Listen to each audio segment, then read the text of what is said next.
Bonjour à tous, on se retrouve pour le premier quintet de la semaine, direction l'hippodrome de Cran pour la finale du Trophée Vert. Quintet qui va se disputer en Réunion 1, course 1, départ 13h55, 8 en tête, 8 au 25 mètres, 16 partants.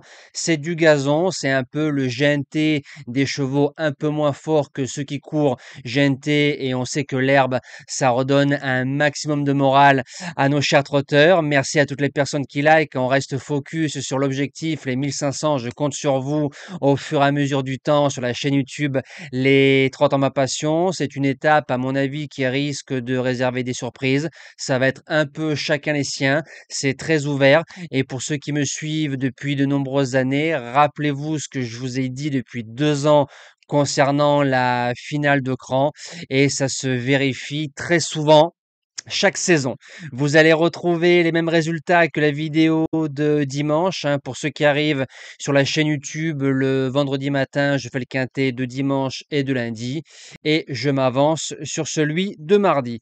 J'ai tenté quelques trucs parce qu'à mon avis, un lundi comme ça risque de chanter et réserver des surprises. En base gagnante, un peu notre chouchoute sur la chaîne YouTube, une certaine Grâce du Dijon, le numéro 16, qu'on a touché 10 fois ou 11 fois consécutivement au cheval du jour à l'époque. C'est une dinguerie. C'est une jument qui a remporté une étape en rendant 50 mètres avec Mathieu Abrivard. À Bréal, fin juillet, avec Johan, elle fait une ligne droite de toute beauté. Elle ne rendra que 25 mètres. Elle va retrouver Eric Raffin, jument qui peut démarrer, qui est dur. Si devant, ça se met un peu le compte, enfin, ça se bagarre. Grâce peut sortir aux 800 au kilomètre toute seule, et j'en fais ma gagnante dans cette épreuve. En deuxième base, le 9, Hasard d'érable, qui sera déféré des 4 pour l'occasion. Il a balayé un lot récemment dans une étape du Trophée Vert. Il ne rendra que 25 mètres. C'est un cheval qui est en forme, le driver est en forme, l'écurie est en forme, très bon droitier. Hasard pour moi à sa place à l'arrivée. Pour les chances, le numéro 3, Joyce Delto. Alors ça lui arrive de temps en temps de sauter une maille, mais elle sera déférée des 4. Elle peut aller devant, elle est très dure, elle peut prendre la corde. Un cheval comme Jingle Dupont à Rambouillet ne lui a pas rendu les 25 mètres, ce qui est plutôt pas mal, bien luné pour moi. Elle bouge pas des 5. En quatrième position, le 15, Hannibal Tuileries, qui a fait un festival cette année dans le tournoi du Trophée Vert. Il a remporté une étape. Ensuite, il a pris plusieurs places. Il rendait 50 mètres à chaque fois. Là, il ne rend que 25.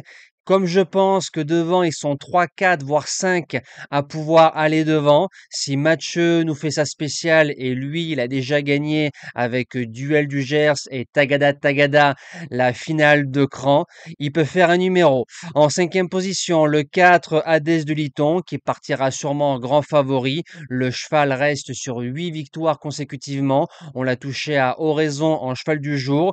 Le cheval partira devant. Il a déjà gagné en rendant la distance. Il a gagné quintet aussi sur le sable. Maintenant, avec l'opposition qu'il y a en tête et au 25, ça va pas être facile. Et à mon avis, comme il aime dominer, je crois pas qu'on va lui laisser aussi facilement que ça la corde. Mais je l'ai gardé en 5 chevaux. En sixième position, le 11, Alicia Bella, sûrement le choix d'Antoine Wells. Elle a fait une ligne droite folle le 1er juin dans l'étape de la Roche-Posay. C'est une jument, voilà, qu'on doit préserver toute la route.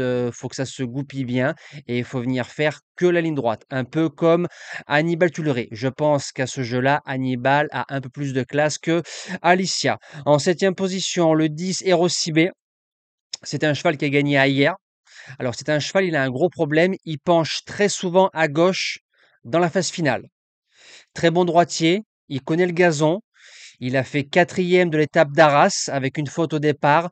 Tout sera question de sagesse, de talent. Il a largement les moyens de finir dans les 5. Et je termine avec le numéro 5, Jeannette Priori. Alors à Villeneuve-sur-Lot, il y a eu l'histoire des carreaux, pour ceux qui s'en rappellent. Derrière, on l'a touché en base gagnante du côté du GNT à Toulouse, tête et corde, battu par Indy de Gire qui a fait un numéro dans l'étape de Saint-Malo. Jusqu'à là, tout va bien. Ça part devant.